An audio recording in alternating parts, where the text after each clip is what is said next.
The Super Media Bros podcast is a founding member of the OddPods Media Network.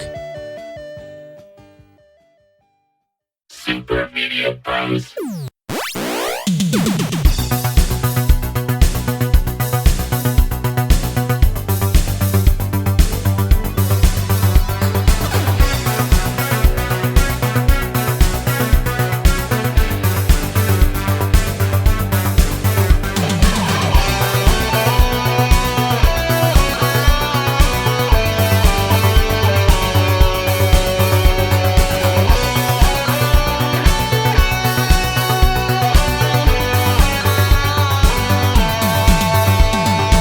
Boy, so 15 matches, including an opening.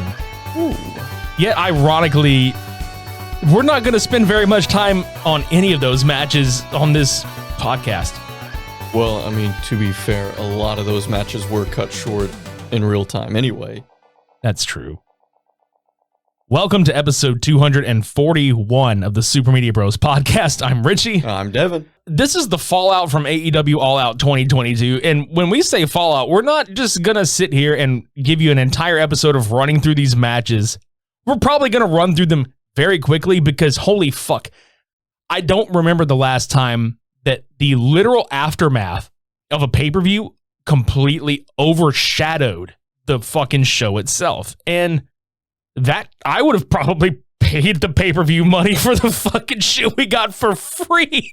Dude, that's the thing is like, at first, whenever I was watching it, I was like, so this is a work? No, it's not a work. Okay. No, well, yeah, we're going there with it. Well, the only reason I even thought for a split moment that it was a work was that Punk was kind of like right out of the gate with talking to that one reporter. That journalist. Yep. And so I thought, okay, so I guess he's bringing out that character, I guess. Like, this is part of his heel turn. He's kind of like jabbing at the press in a way. Maybe that's it. And then it kept going and going and going. And then I finally had the wherewithal to take a look at Tony and his social cues. And I was like, oh, No, Punk just lost his shit. Okay. Yeah, we'll get to that in a minute. Let's roll through some of these matches because, I mean, we kind of doing the due diligence here of these people put on fucking work and then, you know, it's... So, the 0 Hour, which I thought was a really cool name. I did like that, yeah. Yeah, instead of the buy-in, which I don't mind the buy-in. Like, that's cool, but I feel like the buy-in should be, that name should be reserved for fucking Double or Nothing. Well, not only that, but 0 Hour, correct me if I'm wrong, that's an ROH thing. Yeah. Okay. So I thought it was kind of neat. Yeah.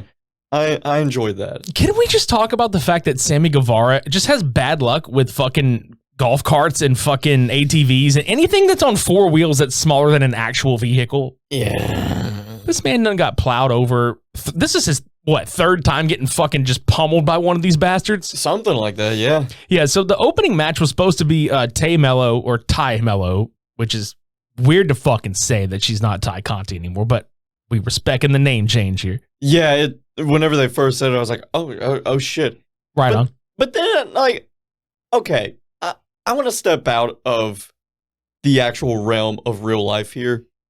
Sammy Guevara, it's known and acknowledged on television, he married Ty. On television, why is it not Ty Guevara? Ty Mello, I would say, is her maiden name, if I remember correctly, because Conti was actually her married name from her previous marriage. Possibly, but that's what I'm getting at is like, why not Guevara? I think it just works better on paper. They must not have faith that that's gonna fucking last. I guess. I mean, to be fair, Stephanie McMahon instead of Stephanie Levesque. Yeah, true. Or even Hemsley, however you want to look at it. Yeah. But it's still like, that throws me off as well. The only reason I accepted that one without too much questioning is because McMahon is such a name that trumps all.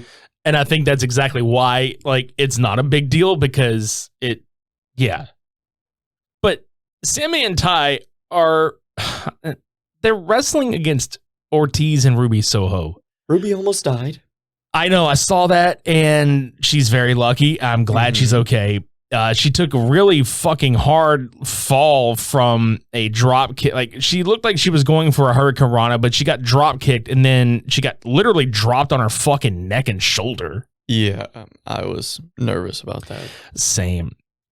You know, okay, like, they obviously win, Guevara and Ty, but I'm going to go ahead and say this. This might be, like, one of many that I say tonight.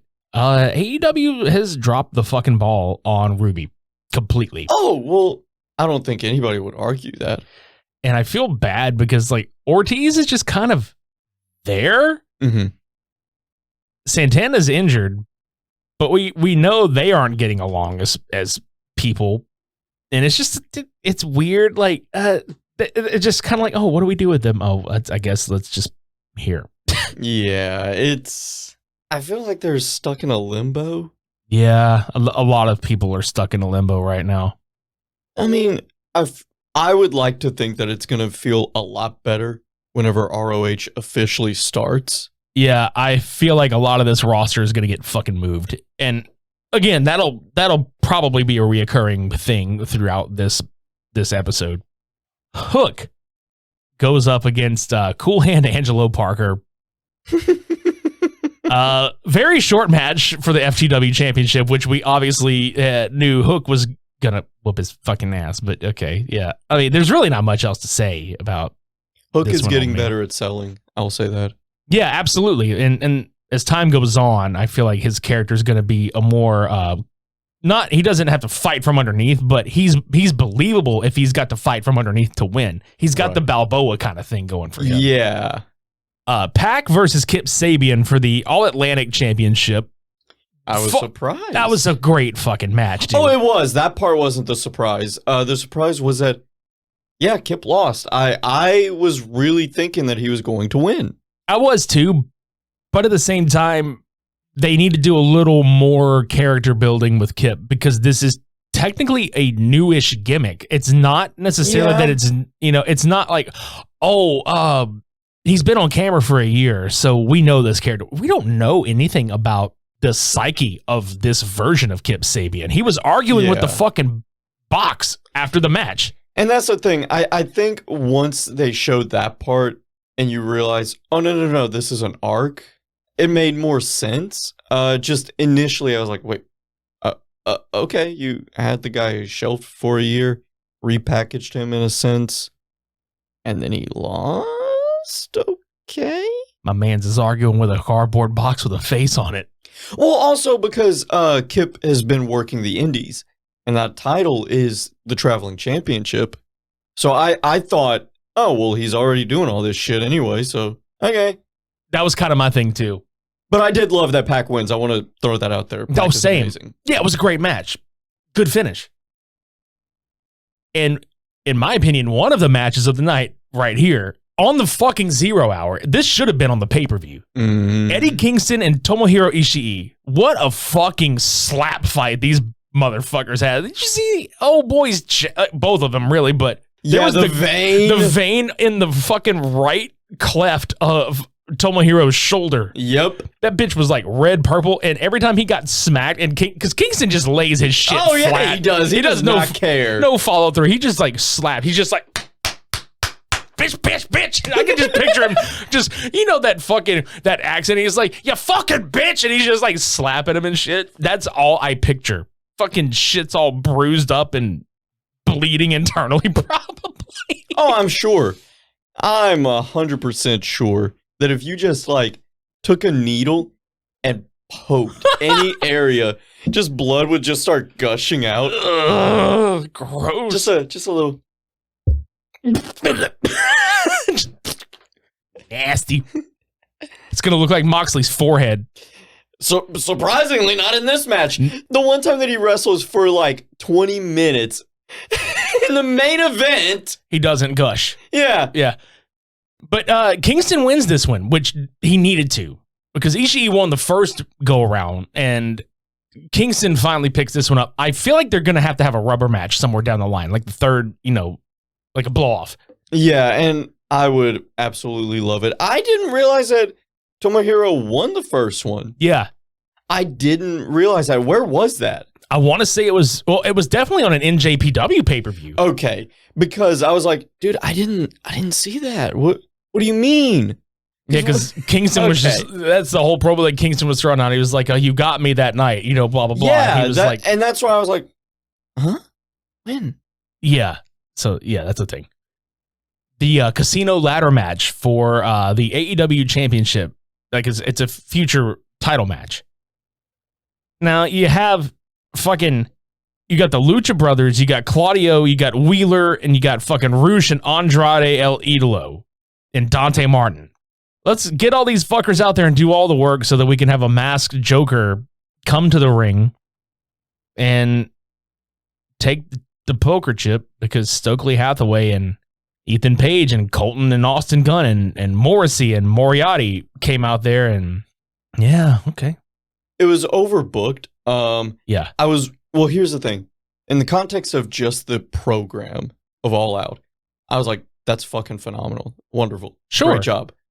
Come Wednesday, though, whenever it was addressed, but it wasn't explained. That's whenever I'm like, you didn't have to go through such leaps. I mean, you had something. Like with Stokely, for example, I interpreted it as him going around the locker room and asking everybody if they wanted a job and come into contract with me, all that stuff. That's probably MJF telling him, hey, round up some boys. We need that. Mm-hmm. I'm sure that's what it was, but it was not explained on Dynamite, and you had both gentlemen on the show on their own even, and neither one of them mentioned it. I have a strong feeling it is because of what we'll get into later. Okay. So the next matchup was the Trios Tag Championship, which, again, this match it doesn't even matter now. Mm-hmm. So I'm going to just cut right to it. The Elite fucking win. Moving forward, we'll come back to that later. Moving forward. Great match. Yeah, fuck yeah. It was definitely one of the matches of the night, too. Yeah. Jade Cargill and Athena. 4 minutes, 20 seconds. Sloppy. Yeah. Very sloppy. Jade herself is getting better, but they didn't click. That's what I was going to say. It was no fault of either person that's like, oh, I'm sloppy as a performer. I'm sloppy as a performer. They just didn't gel together as well in the ring. Jade fucking looked phenomenal, though. She always does, dude. Oh, no. I know that, but that She-Hulk get up was just fucking fire. I don't know if it's the color palette itself. Like, there was just something about her. Like, the way that her face is structured and everything. The hair, the lipstick, the makeup, everything. I was just like... She's got that Grecian goddess fucking look, bro. Yeah, like, for real. Dude, I was sitting there like, Jade, I didn't realize I thought of you this way, but damn, girl. Bruh. You wanna bitch press me sometime? I'm telling you, dude. Look, bro, go on Twitter. Like, go on her Twitter account when it's like past a certain time in the evening. Bruh, she's like horny on main on that motherfucker sometimes. Really? Oh, it's fucking hilarious, dude. She married or something? Yeah, she married, but it's funny as fuck. That like, makes it even funnier. Yeah, she's like typing all this fucking shit. It is definitely hilarious. Like, because people are just like fucking Nyla. I think Nyla called her out one time. She was just like, really? Like, This what we're doing now? It's pretty fucking funny. She on demon time. Exactly. Wardlow and FTR versus the Motor City Machine Guns and Jay Lethal. This was also a very fun match. Yes. Which, again, the Pinnacle takes the win in this one. But it was great seeing the Machine Guns on television, on AEW television. They've always been one of my favorite tag teams of the last couple of decades. Really? I want to make this comment, though. This didn't happen on All Out, and I know that the show is predominantly going to be about All Out, but fuck it. Whenever Tony initially made his statement on Dynamite, I got pissed. Not because of the circumstances, not because of any of that. I got heated because I was like, well, motherfucker, all you kids in the back better fucking step up, because we just lost 4 big-time players. You better show why the fuck you were contracted. Nobody's gonna hold your fucking hand. fucking Wardlow shows up on Dynamite, and I was like, okay, all right. And dude, I was always on the Wardlow train. Sure. But he proved to me it's like, okay, if they do hand you the ball, you are running as fast as you fucking can. Oh, dude, Wardlow is going to be, mark my fucking words, it may not be this year, hell, it might even be next year. It might at the end.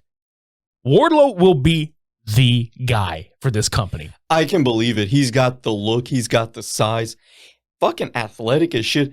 He's got the fans, dude. He's got it. He ain't got he's not a bad promo. No, he's over like a motherfucker. He's got the whole package. Look, if this was 20 years ago, dude, Vince would be fucking licking his fucking sack, probably literally, to get him in the WWE.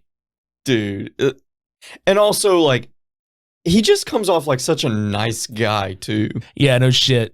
So, and honestly, so do the FTR guys. Like, for real. Oh, for sure. The little touch at the end of Dax's daughter. Oh, yeah. Broke Sanjay Dutt's pencil. Dude, I'm happy for her. Same. Moving on, Powerhouse Hobbs goes over against Ricky Starks in 5 minutes, which these guys actually did have more time, but it was cut, obviously, for shit. I was just really surprised at the booking. Yeah. That's the thing. Just like what I always say, I'm willing to hear you out. I just don't understand. Yeah, same. Well, and really, I only don't understand because it was not addressed on Dynamite. So it's like, okay, is that it? Is that? Like, I know it's only 1 week, 1 episode. You can only fit so much at one time. Especially given the circumstances, I'm sure they had to rewrite the whole show. Yeah. But it's still like, okay, guys. Is Ricky gonna do anything? I certainly hope so. Yeah. This is where I start saying that the card is too much and then the roster is too stacked. Yeah. No fault of anybody at that point. Yeah, it just is what it is, dude. They're both great, though. Like, yeah. Those are other... Talking about Wardlow being the guy, those two have a lot of potential too. Yeah, especially fucking Ricky. I mean, I know Powerhouse Hobbs too. Like, both of these guys are going to be like fucking bigger players come next year. I promise that. Oh yeah. Swerve in Our Glory and the Acclaimed for the AEW tag titles, bro. This was one of the matches that just had me on the fucking edge of my seat. Career-making match for the Acclaimed. Oh. Fuck yes. I already knew that they were going to do something, but just because of their natural charisma and mic ability and whatnot. But this made me go, oh shit, I forgot. You guys can fucking go. Yeah, and you know what? I'm not even questioning the whole thing that Billy split from his kids to go manage these guys. I'm telling you right now, it fucking works. It does, but I'm laughing because my man's was a nobody for so long, and then he's just like, flesh and blood? Nah. That water right over there, that glass of water, it's way thicker than my blood. Let me go with these guys and become a bigger deal. I will sacrifice my 2 children to get over. It's like, fuck you know that fuck them kids. Hold on. I was about to say, you know the meme I'm talking about, right? The fucking Santa Claus and his sleigh flying over the kid. Man, fuck them kids, bro. Bro, that's so fucking funny, though. That's awesome. Dude, think about it this way, and you're gonna be like, you're fucking right. Out of every member of Degeneration X, did we really sit here and think that Billy Gunn was still gonna be a big fucking deal in 2022? No. That man is in better shape than the rest of those guys. Dude, he's so older fucked. older than Hunter. Hunter has a pacemaker. Fucking James has already had a heart attack. Sean can't do it anymore. He's just not gonna fucking wrestle anymore. Sean Waltman came back, had a match, got concussed in the match, and I don't know if he's gonna wrestle again. And I'm just sitting there like, bro, Billy Gunn still looks, hell, he's probably in better physical shape than he's been in his entire fucking run. You just talked about all of those other DX guys. Chyna's dead, and then you've got Billy Gunn still squashing Darby Allin for 15 minutes. Like, what the fuck? But yeah, scissor me daddy ass all the way. I'm all about this shit. So, Swerve and Our Glory retain. I was really, really thinking they were going to pull the trigger and put him on the Acclaim, but I definitely understand giving Keith and Swerve the victory to keep their shit going. Yeah. I feel like there's going to be something that eventually happens because they keep fucking like teasing, they keep teasing some kind of tension between the two of them. Like, and it's very minute, but it's literally just enough to keep us going. Yeah, they'll drop the belts at Grand Slam, I'm sure. Because, like, I'd been thinking, like, it needs a little bit more time to cook. Sure. But with the way the crowd was reacting, dude, if they did call an audible in that match, I wouldn't have believed. I wouldn't have either because fuck. Dude, I was like, all right. When the crowd is that split between these two teams where they're just like, we don't give a fuck who wins. You've got money. That is those two teams are fucking money. Okay. God, I'm just so happy because like that was just so good. Oh, right on. Yeah, it was. Moving from that to the 4-way match for the interim AEW Women's World Championship. They're still going with Thunder Rosa being injured. I don't know how much truth to that there is, but this is also going to lead into more of the discussion from the media scrum later. Toni Storm with the victory, and you called it with Baker trying to fuck Jamie Hayter over, so I know that that's going to be a fucking feud. I just feel bad because Hikaru Shida is so much more talented than they're letting her be, and they just kind of make her feel like, oh, here's some scraps. And it's a little odd because I remember whenever I first got Buckaloo on the Dynamite train, that was the champion for like a year. So to him, it's like, no. Shida is like the girl, right? No. It's Britt, I guess. And then it quickly became, no, it definitely is Britt. And to an extent, it still is. But it's just like, bro, what happened to your OG? Yeah, Hikaru helped carry the company through the pandemic with Moxley. Yeah, I think champs. I think that's why I have such a soft spot. Even if she's in shit, even if she fucks up, she's still gathered my respect. The same way that Drew did. McIntyre? Fuck yeah, man. Like, which by the way, he's great. Don't get me wrong. I'm just saying, like, even if his career just tanked, dude, I'm like, poor Drew. He really busted his ass for you guys, and you treat him like dog shit. Yeah. But I'm happy for Toni Storm. Oh, yeah, for sure. She fucking looks like a goddamn champion, dude. Like the render, you know how whenever, and I'm talking to everybody out there, obviously, when they make you champion, they give you the fucking render, your fucking image render, where you're holding the belt in a number of ways. That belt looks so good on her. She looks like a fucking rock star with that son of a bitch, dude. Holy fuck. And I love Thunder Rosa. But I'll be damned if I'm, not wanting her to fucking keep it when she comes back. I'm saying, like, keep that shit on Storm. Let that be like Rosa is good as champion, but I feel like Thunder Rosa is good chasing the title. Yeah, she's kind of got that.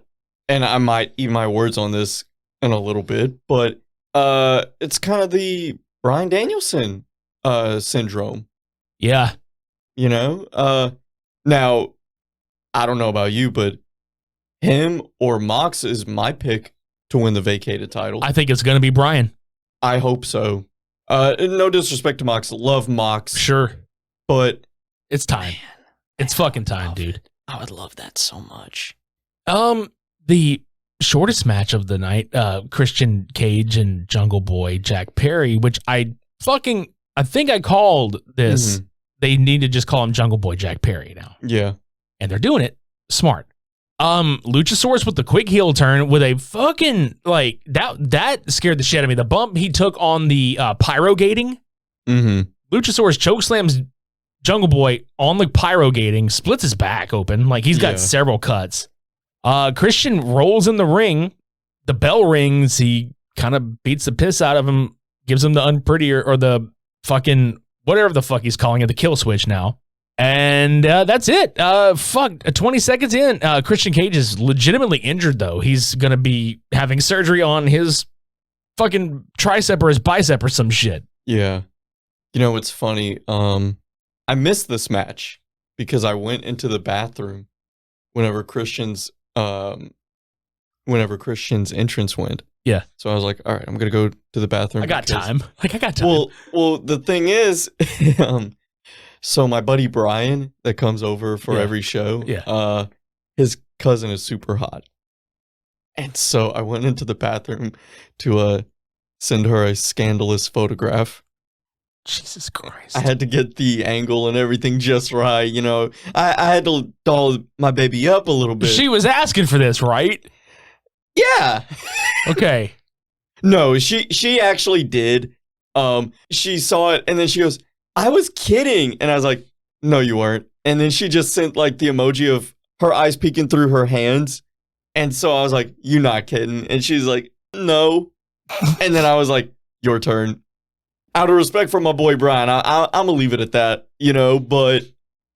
Hey, yo, your cousin got some fat mommy milkers. I'm just going to be honest, cuz, oh God, I'm going to lick on them. God damn it. So yeah, no, by the time I got out, I heard ding, ding, ding. And I'm like, what? I was like, it's over? And they were like, dude, Luchasaurus turned on Jungle Boy. And I was like, well, yeah, he never got rid of the heel gear, but okay. I know that's what I was thinking what too. What the fuck did I miss? Brian, fuck you. You know, like it was that kind of situation. Like literally, I if he didn't have a hot cousin, I would have seen it. Chris Jericho versus Bryan Danielson in the longest match of the night, 23 minutes and 40 seconds. Chris Jericho goes over in this match. I'm not surprised. I am surprised by the circumstances. Sort of. Okay, to me, it's kind of a happy accident that this booking happened. Mm-hmm. Think about it this way. Bryan won his tournament match. Jericho already had a bye. That all but guarantees Danielson's going to win because Jericho's going to tout, oh, I beat you at fucking All Out and I'm better and blah, blah, blah. Maybe Garcia fucks him over. I would be okay with that because, like, dude, much respect and love to Jericho, but if you're about to go on tour again... He don't need this shit. Yeah, he doesn't need the title. Please don't. Yeah, and we'll leave it at that. A 6-man tag, Darby, Sting, and Miro versus the House of Black, where the House of Black loses. Mm-hmm. Interesting match. House of Black loses.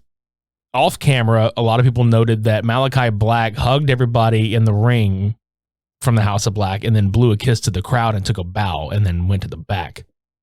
Which we now know that Malachi was granted something called a conditional release from AEW.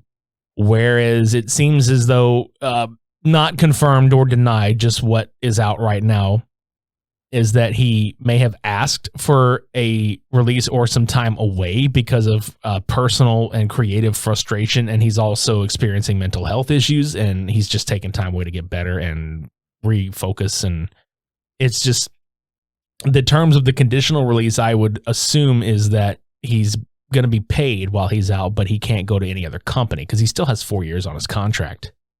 I just hope he's okay. Like, I do too. At this point, you want to stay in this company? Great.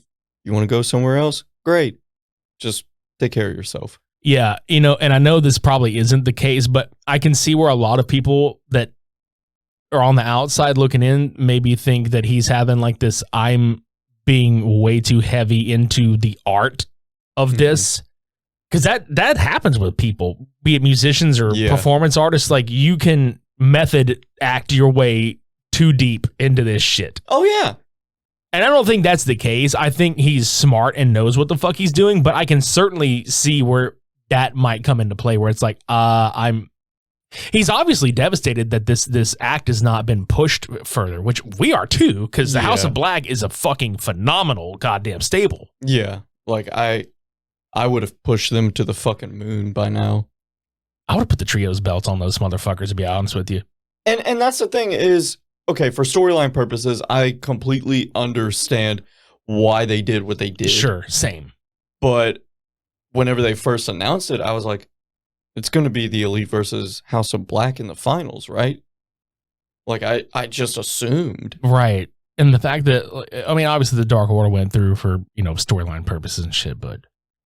And now it's all for nothing. But yeah.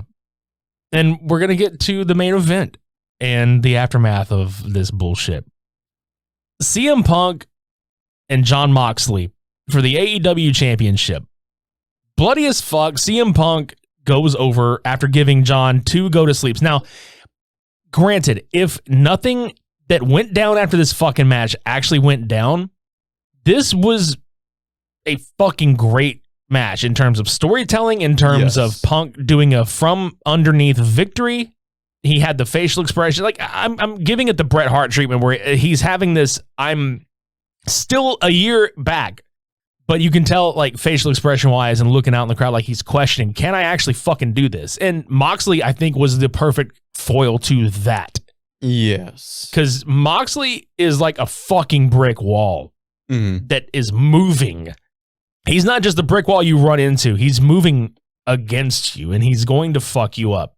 He's legitimately one of the toughest fucking dudes I've seen in a wrestling ring. And he did the honors for Phil. Like, Phil did the honors for him in fucking Cleveland.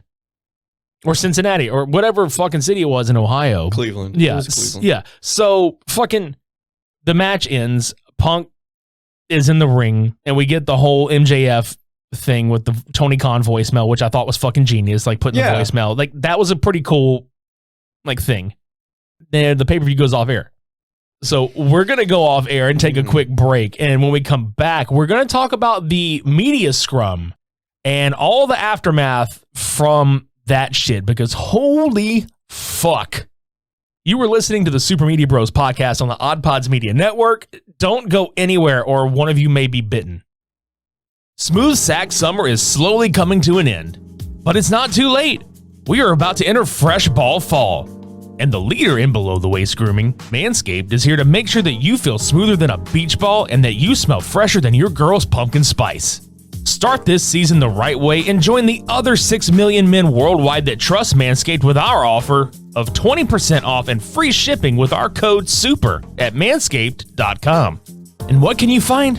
The Manscaped Performance Package 4.0. Yeah, this has everything that you need to keep your sweet sack in check.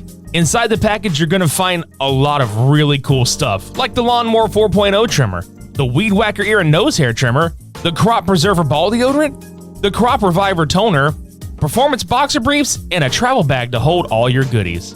And by now you know the drill that the Lawnmower 4.0 features a cutting-edge ceramic blade to reduce grooming accidents thanks to their advanced skin-safe technology.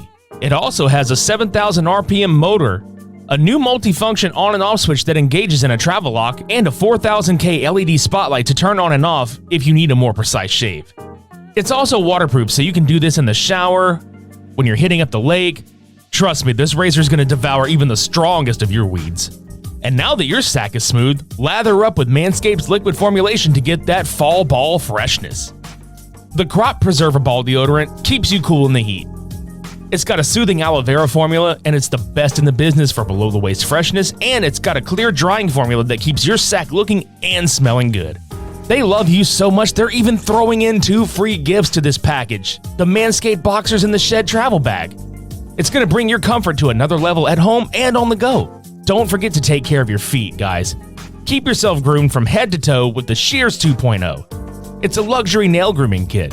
It includes stainless steel nail cutters, tweezers, and grooming scissors.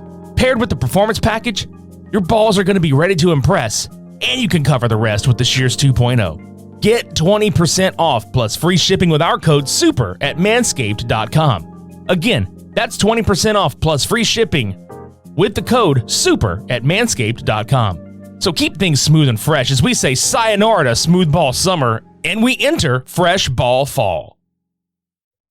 Support for today's Super Media Bros episode comes from Vincero Collective. If you're not familiar with Vincero, they make exceptionally crafted and stylish watches at affordable prices. Other premium handcrafted watches have insane markups, but you can finally own a high quality and lasting timepiece without going broke. So if you're looking for the perfect accessory to help elevate your style, or you want to get somebody a really cool gift for a limited time, get 20% off plus free shipping site-wide with our code SUPER at VinceroCollective.com. You know, I actually haven't owned a watch in a long time. Think about it. We have phones that tell your time, but you know what? It looks good. You look sophisticated. You look intelligent. Dude, I have not seen you wear a watch since I've met you. You're looking pretty snazzy with that watch right now. That's what I'm saying, dude. Look at that. It says, the baby is sparkling. yeah, I'm telling you, man. Vincero's known for their exceptionally crafted, ethically made products for today's ambitious people. These modern pieces will upgrade your look and stand the test of time. Vincero designs everything in-house, right out of San Diego, just like Joe Marshall from Samurai Cop. Hey. That's what I'm talking about. They source their own materials and they produce in small batches. They're committed to doing things well or not at all. So for all the boss men and women out there, the watches are a must. They can elevate your look with the twist of the wrist. Like a flick of the wrist, if you know what I'm saying. Dude, the watches are made with surgical grade stainless steel, durable silicone, and genuine Italian marble straps. They also come with traditional automatic and Japanese quartz movements. And enough about the watches. Let's talk about the sunglasses. I have a very tiny head. My hat collection consists of specifically youth-sized ball caps. He's not kidding. So whenever Richie told me about this company, I was like, yeah, I mean, is there like any size scale? Like, are we good? Like, I was on the fence. Let me tell you something. Vincero sunglasses, you get the small ones. They will fit you. They fit me like a glove, and I looked fantastic.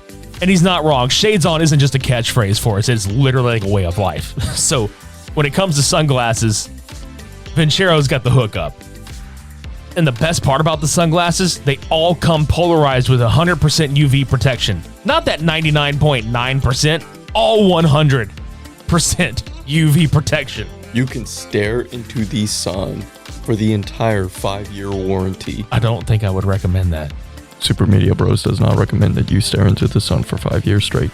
There are so many styles to choose from. I got the Villa. Devin got the Cooper. Like I said, if you've got a small head, the Cooper is the way to go. And if you got a big football helmet-sized cranium like this man across from me, get the Villa. Yeah, the Villa. Let me see what the Villa actually means. Villa. Noun. A country residence or estate. Any imposing, pretentious residence, especially. Yeah, so if you've got a really pretentious residence of a head, the Villa are the sunglasses for you. Anyway, the eye-catching and modern designs can go with any outfit or any trend. It's perfect for a day in the office or a date night out. It's also the perfect gift for yourself or somebody that you love. Dude, finally, we can look like ballers without having to spin like ballers, okay? It's like a dream come true.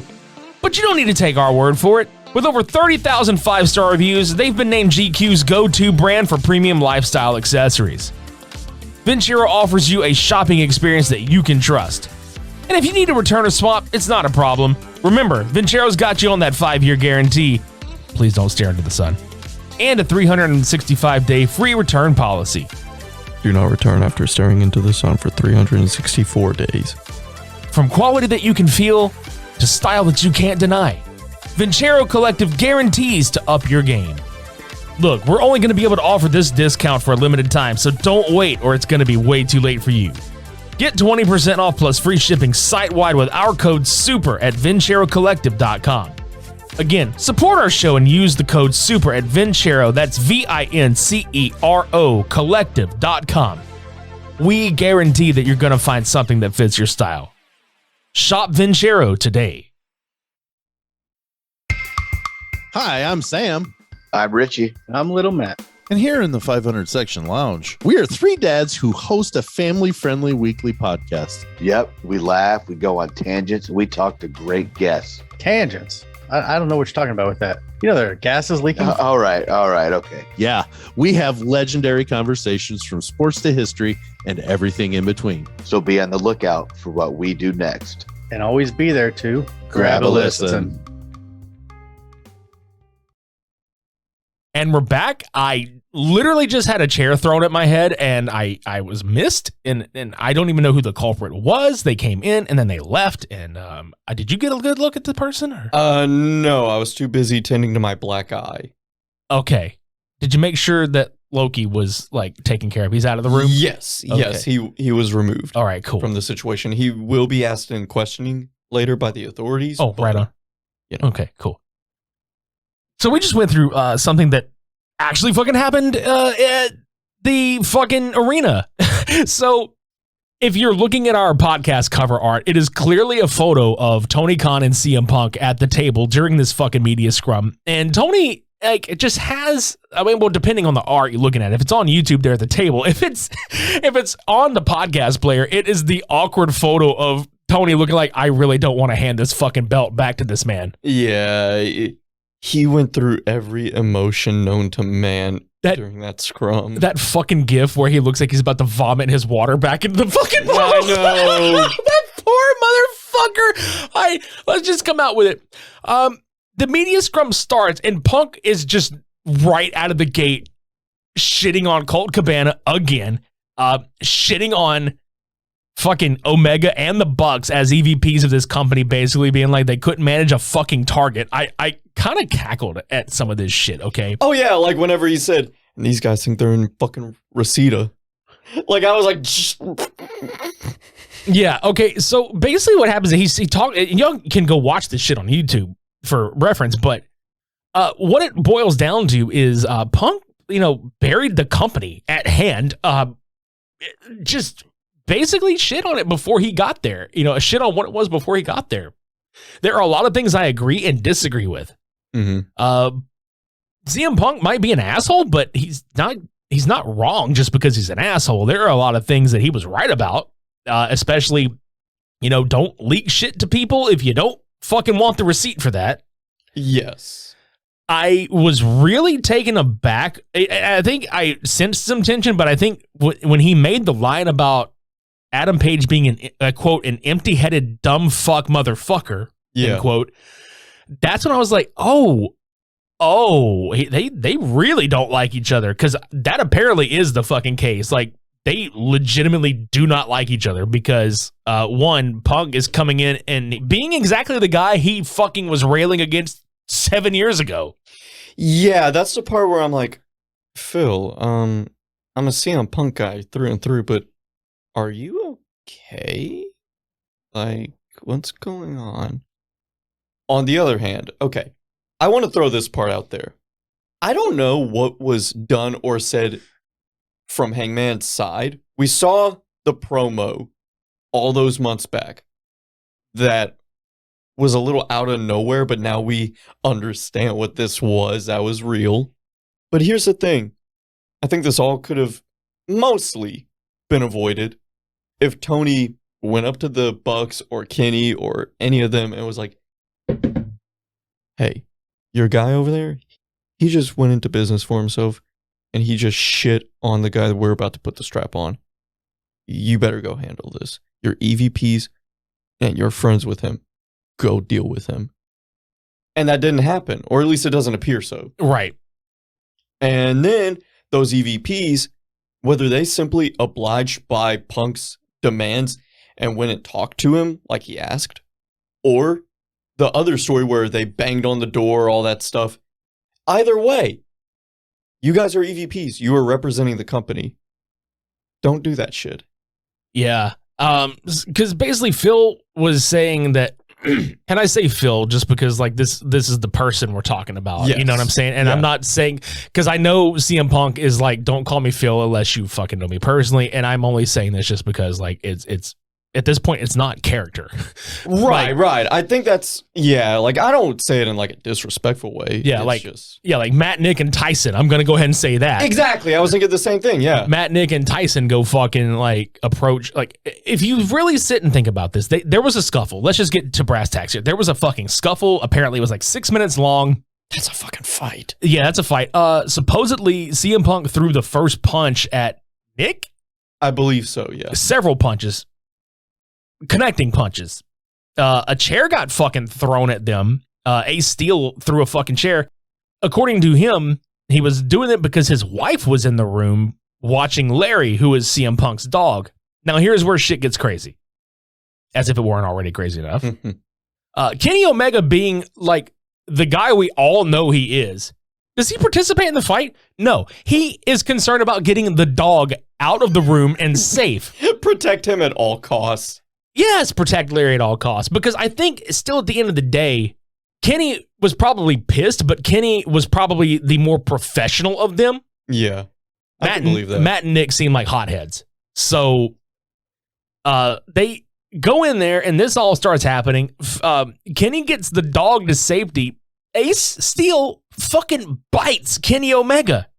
The dog didn't bite him. Fucking Ace Steel. Yeah, the dog is there's a dog in this situation and the dog is just chilling. They said there's a dog in this situation. Somebody got bit. It wasn't the dog that bit him. Yeah, so a whole ass fucking melee went down. And here's the fucked up crazy part. Tony Khan was not made aware of this until after Chris Jericho's portion of the fucking scrum. And you can see him get up and tell Tony Khan on camera, hey, some shit just went down in the back. Yeah. And Tony's face was, what? Like it's almost like he fucking knew exactly who and what happened. That poor fucking man. But at the same time, you own this company. Do something. You do realize that you, at any point in time, could have cut Phil off from the microphone and been like, okay, that's enough. And like, no more questions. He could have fucking no commented, no more questions. Dude, I love Tony, but I don't understand. Yeah, no, the inmates are running the asylum right here, dude. Yeah. Let's just be honest. Yeah. That meme going around where it's Vin Diesel, where it's the one top where he's like, man, AEW in 2019, man, this reminds me of WCW. AEW in 2022 where he's about to crash. Man, this reminds me of WCW. Yeah. I hate saying this, but I really hope that the shit we saw on Dynamite this past week is where we go. Because I don't like the fact that which we're doing it, and I'm saying I don't like the fact, but it's more or less addressing this and moving on. We need to focus on the in-ring product. Focus on the shit that's happening in the ring. Because the product itself is going to be fine.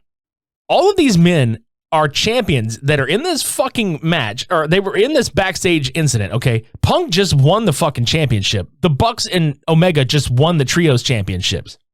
They are all for, Punk, I guess, is suspended. They haven't really, quote, said anything. Ace Steel is suspended, probably going to get fired. The Bucks and Omega are suspended. Punk is suspended, and he's also injured. This is the second fucking time that this man has gotten this championship and gotten fucking injured. He has not defended it. The 2 times he's held it. I think, okay. So if I were in TK's shoes, I don't know what you do. So first of all, I would have suspended all of them. Sure. You know, and given them time to figure themselves out. Yeah. Stripping the titles, yeah, you really have no choice. Yeah, depending on how long the suspension is, because I cannot imagine that he's just like, oh, take the week off, boys. This has got to be like 30 days, maybe even 60, 90, I don't know. I would probably 30 days. Yeah. I mean, it's really, okay, so with Punk's situation, there's going to probably be more than just a suspension because he's on the shelf anyway. So that just negates a suspension. He's going to be out for 6 to 8 months. Ironically, has partially the same injury Cody Rhodes had. Yeah. So he's out. The Bucks and Omega won the championships for nothing. All these titles got traded and changed hands for nothing. Tournaments happened for fucking nothing. And guess what? On Dynamite, we got a fucking tournament announced for this championship. I'm so happy that he just said fuck it and put the best friends and the Death Triangle in the match for the Trios championships. Which Death Triangle won, and holy fuck, Pac is the first double champion in the company. Yeah, and I'm super, super happy about that. Like, good for him. Yeah, good for them all, though. Yeah, dude, they never miss in their matches. They are so good. And dude, and also, so are the best friends in Cassidy. Yeah. Like, goddamn, I'm happy as fuck that those were the 2 teams he was like, I'm highlighting these motherfuckers. Deservedly so. For sure. However, like, okay, here's another thing that I would suggest if I were TK. Yeah, this whole, like, you're the boys in the back, you know, blah, blah, blah, but you're also in suits. Yeah, cut that shit out. no more of that. Because now you are not just a wrestler. You do represent us. We can't have that shit. I don't care if you started it or not. The fact that you went over into that locker room to begin with should not have happened. I don't care if he called you out. Don't do that shit when you are a suit. Tony should have had a mediation. Yeah. He should have facilitated a mediation with both parties, him involved and a lot of other people that need to be there involved, and hash the shit out. Because guess what? Now that this whole fiasco has happened, I mean, Punk was going to be injured regardless, but... Oh, yeah. Do you realize, and I'm speaking obviously to the audience, we fucking know this. Do you realize how much money is being left on the fucking table right now? You could have had the Bucks and Omega versus FTR and Punk for the Trios Championships. You could have had Omega and Punk for the World Championship.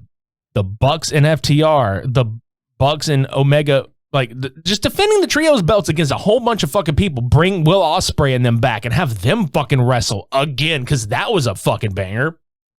And then also with CM Punk versus so many other guys in the company for that strap.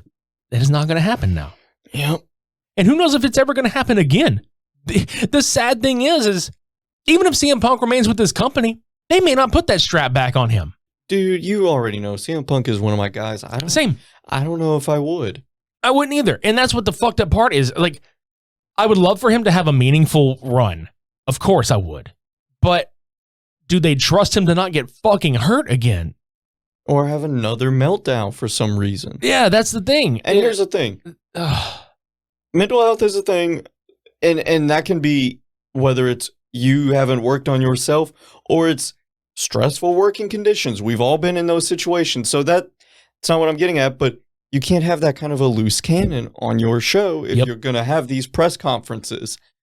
And as far as Tony goes, we can point at him all day long. The only thing that I give him a little bit of wiggle room for is the fact that, yeah, you were kind of just doing your conference whenever shit went down. It's not like you could have done things immediately, necessarily, aside from cutting Punk off, which I know we brought it up, but now that I think about it, do we really trust that Punk would have stopped?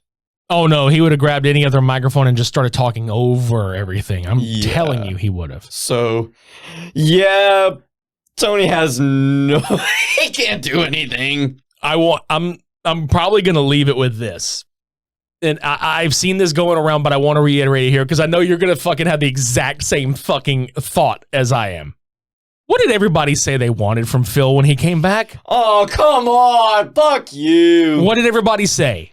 They wanted Angry Punk back. And what did we get? Angry Punk. And how are we reacting now? Not swimmingly. Exactly. Everybody wanted this. Everybody wanted this. CM Punk was on all cylinders. Do I think he's wrong about shit? Some of it. Do I think he's right about it? Most of it. This is what you signed up for. Tony Khan and everybody in that company that brought him aboard, that are responsible for bringing him on board, they knew what they were getting themselves into, because CM Punk is a vocal son of a bitch, and he is not he's not going to mince words with you. If it's on his mind, it's going to come out of his mouth. He's got no filter and has no issues fucking speaking his mind. Mm-hmm. It's not your fault that you can't handle what's coming out. Yeah. That's a different type of ego right there. And I'm going to say that term because that's what it is. He is very high on himself and it's very apparent. But when you're at that level and you're a veteran now, because now Punk is on the vet level. He's not the young guy in the locker room anymore. He is the seasoned guy. So weird to think about, but yeah. Of course he's going to have this attitude now. Punk still just... He doesn't have a lot of friends in the industry, and it's very apparent that he doesn't. He all has but burnt this bridge with this company, and he's supposed to be the face of it right now, and he's not. He's on the fucking video game cover, like they front took and center. Yeah, but you know what else happened though? I don't know if anybody caught this or not. He wasn't in the Dynamite opening package. No, we did catch that, but whenever they did an ad for the game, they didn't edit the photograph. They're not going to be able to. It's already in production. Oh no, but still, I do want to bring this up though. Sure. you're Tony Khan. What do you do? How do you handle this? Not how you handle it from the start, but at this point, everybody's suspended, vacated titles. What do you do going forward? Make them earn the shit back. Okay. So you don't fire anybody. Fuck no, I don't fire anybody. It's all a learning experience, man. Okay. Here's the other thing too. I'm getting on like analytical stance. Sure. Here. Okay, so we get conflicting reports on how they entered into the room. Sure. So let's just pretend they're inside. We're not going to acknowledge that whether they kicked the door down, they're just knocked. There. Yes, they're just there. How did the chair come into play? Was Ace sitting on it, stood up and flung it? Was the chair in the way of the scuffle and was thrown and just so happened to hit him? What is the deal with the chair? I feel like Ace threw it with intent to hit because it hit him in the face or it hit him in the head. If it was above the shoulders, dude, Matt and Nick are over 5'6", 5'7", 5'10", somewhere around that. Bro, you're throwing a chair. If you're shoving it out the way, it doesn't come more than 3 feet off the floor. That's true. Yeah. If you're throwing it, you're aiming. Yeah. And especially if it's at a head and shoulders, you are fucking aiming. I'm not even going to mince words about it. You're aiming. Not to mention the fact that if you're willing to bite somebody, you threw that motherfucking chair. Yeah, you knew what you was doing. I think what happened, and I'm not saying this is excusable. Nothing's excuses it here. From Punk's perspective, he just had this match. He was already pissed off. He's injured. He's sitting down. They come in the room. He looks up and there's 3 fucking people standing in front of him.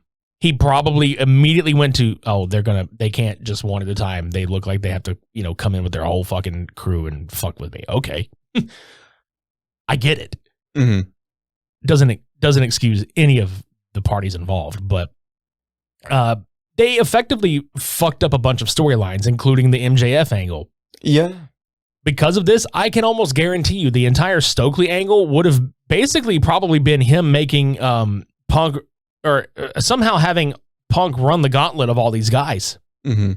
Or just having them fuck with him in his matches or any of this shit, really. I feel like they had to drop that. MJF is kind of on his own again. It is fucked up because now the person you brought him back to feud with is not going to be here for like 8 fucking months. Now what do you fucking do?